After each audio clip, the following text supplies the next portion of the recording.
नमस्कार मित्रों, ख्याति ज्योतिष एस्ट्रोवर्ड में आप सबका स्वागत है। आज हम प्रस्तुत हुए हैं एकादशी तिथि के महात्मों को लेकर। जैसा कि आप सब जानते हैं कि दीपावली के पहले से ही त्योहारों की श्रृंखला शुरू हो जाती है। धनतेरस, नरक चतुर्दशी, दीपावली, गोवर्धन पूजा और उसके बाद भैया दूज, गोपाष्टमी, आंवला नवमी और आज है एकादशी। और इसके बाद हम देव दीपावली मनाएंगे कार्तिक पूर्णिमा के दिन। तो आज जो है हमारा शुक्ल पक्ष का 11 का दिन है, जिसे हम एकादशी तिथि के रूप में मनाते हैं और प्रबोधिनी एकादशी के नाम से भी इसे जाना जाता है। तो एकादशी का व्रत क्यों किया जाता है?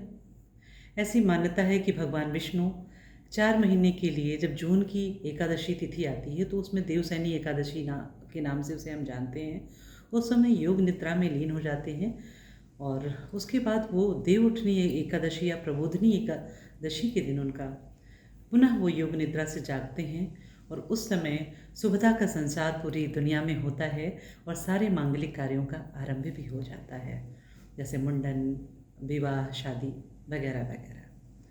तो एकादशी कौन है? एकादशी माता क्या है इनकी महानता, इनका महात्म्य क्या है?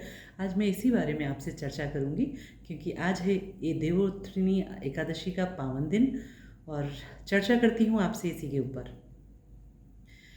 एकादशी माता की उत्पत्ति कैसे हुई, इस बारे में एक दंत कथा प्रचलित है कि एक बार जब प्रभु सोने के लिए चले जाते हैं या योग निद्रा में लीन होने के लिए जून मास में जाते हैं, तो उसके कुछ दिनों के पश्चात एक मुर्दानो नाम का राक्षस उन पर आक्रमण करने का प्रयास करता है, उनकी निद्रा को भंग करने की कोशिश करता है।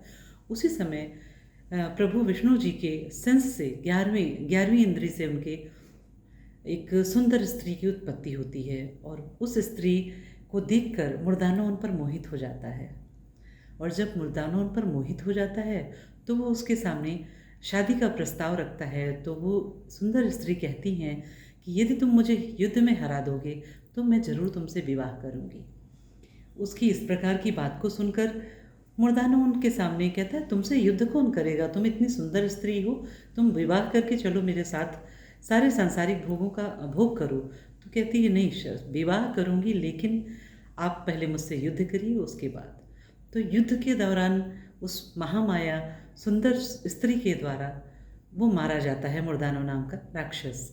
और इसी में जब भगवान जागते हैं अपनी योग निद्रा को पूरा करके प्रबोधिनी एकादशी के दिन, और वो एकादशी माता को फिर उनको एकादशी का नाम देते हैं, उस सुंदर स्त्री को एकादशी माता का नाम देते हैं और कहते हैं कि जो व्यक्ति भी इस दिन तुम्हारी पूजा अर्चना करेगा उसे जन्म मृत्यु के चक्र से मुक्ति मिल जाएगी। तो जो महिला या पुरुष एकादशी का व्रत करते हैं उनको जीवन मृत्यु के इस चक्र से छुट्टी मिल जाती है, मुक्ति मिल जाती है, लेकिन शर्त ये होनी चाहिए कि वो शुद्ध और सात्विक मन से इस व्रत को करें। जो कि आप 10 लाख 12 लाख माला जप कर लीजिए, राम राम कह लीजिए, दिन भर गाइए, दिन भर भगवान का नाम जप करिए और हृदय में अशुद्धि है, मन में गंदगी है, पाप है, तो आपकी कोई भी पूजा पाठ आपके काम में नहीं आने वाली है। शुद्ध मन से किया गया भजन ही आपके काम में आएगा। आप जितना ज़्यादा आध्यात्मिक होते जाएंगे उतना ज़्यादा आपको दुनिया के इस माया मोह से अलगाव महसूस होने लगेगा।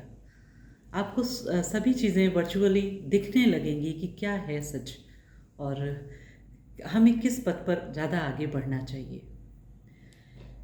जैसा कि आप सब जानते हैं मित्रों कि इस दिन हमें क्या क्या उपाय करने चाहिए। देवोत्थानी एकादशी के दिन आप क्या कर सकते हैं जिससे आप भरपूर इसका लाभ ले सकें?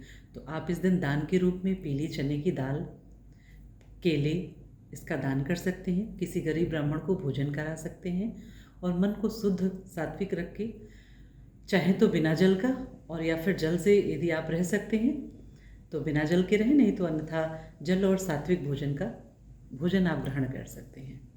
तो इसी के साथ इस एकादशी तिथि के महत्व जो मैंने आपको बताया इसको समझिए और उसके अनुरूप चलिए। इसी के साथ मैं अपनी इस एपिसोड को ख़त्म करती हूँ। तब तक के लिए नमस्कार, धन्यवाद।